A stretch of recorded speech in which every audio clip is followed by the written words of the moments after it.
ওয়ানডেতে white wash হওয়ার পর টি-20তে দারুণভাবে ঘুরে দাঁড়িয়েছে বাংলাদেশ। 3 ম্যাচের এই সিরিজে প্রথমবারের মতো বাংলাদেশ টি-20তে সাবেক বিশ্ব চ্যাম্পিয়নদের ডবল ধোলাই করেছে। সিরিজে একটি বিশ্ব রেকর্ডও গড়েছে তাসকিন মেহেদীরা। ওয়েস্ট ইন্ডিজের বিপক্ষে 6 বছর পর টি-20 সিরিজ জয়। ঠিক তার পরের ম্যাচেই ওয়েস্ট ইন্ডিজকে হারিয়ে হোয়াইট ওয়াশের স্বাদ নেই টাইগাররা। এদিন সেন্ট ভিনসেন্টে টসে জিতে প্রথমে ব্যাট করতে নেমে নির্ধারিত 20 ওভারে 7 উইকেট হারিয়ে 189 রান সংগ্রহ করে বাংলাদেশ। 41 বলে 72 রানের এক দুর্দান্ত ইনিংস খেলেন ডানহাতি ব্যাটার জাকের আলী অনিক। এ রান তাড়া করতে নেমে মাত্র 109 রানে অল আউট হয় ওয়েস্ট ইন্ডিজ। কেবল এই ম্যাচে নয়, 3টি ম্যাচেই বাংলাদেশ ক্যারিবিয়ানদের অল আউট করেছে। টি-20তে 3 ম্যাচের সিরিজে প্রথমবার 30 উইকেট নিয়ে বিশ্ব রেকর্ড গড়ল লিটন মিরাজরা। আর কোনো দলেরই নেই এমন নজির। গত মাসে অস্ট্রেলিয়া নিজেদের মাঠে পাকিস্তানের বিপক্ষে 3 ম্যাচের টি-20 সিরিজে সর্বোচ্চ 29টি উইকেট নিয়েছিল।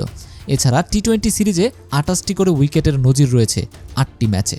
উইন্ডিজদের ডবল ধোলাইয়ের পথে শতভাগ উইকেট নিয়ে প্রথম এই বিশ্ব রেকর্ডে নিজেদের নাম তুলল বাংলাদেশ। এর আগে বাংলাদেশ 3 ম্যাচের টি-20 সিরিজে সর্বোচ্চ 22টি করে উইকেট নিতে পেরেছিল 3 বার। প্রথমবার আয়ারল্যান্ড সফর 2012 সালে, এরপর ঘরের মাঠেই 2018 সালে ওয়েস্ট ইন্ডিজের বিপক্ষে এবং ইংল্যান্ডের বিপক্ষেও 2023 সালে ঘরের মাঠে 22টি উইকেট নিয়েছিল টাইগাররা। এর আগ পর্যন্ত আন্তর্জাতিক টি-20 সিরিজে কোনো দলেরই প্রতিপক্ষের শতভাগ উইকেট নেয়ার কীর্তি ছিল না।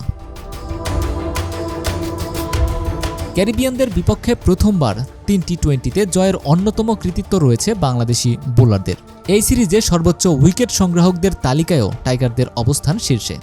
3 ম্যাচে মাত্র 5.75 ইকোনমিতে সর্বোচ্চ 8 উইকেট নিয়েছেন স্পিন অলরাউন্ডার শেখ মাহেদী। এছাড়া পেসার তাসকিন আহমেদ 10.57 ইকোনমিতে 7 এবং লেগ স্পিনার রিশাদ হোসাইন 10.83 ইকোনমিতে 6টি উইকেট শিকার করেছেন।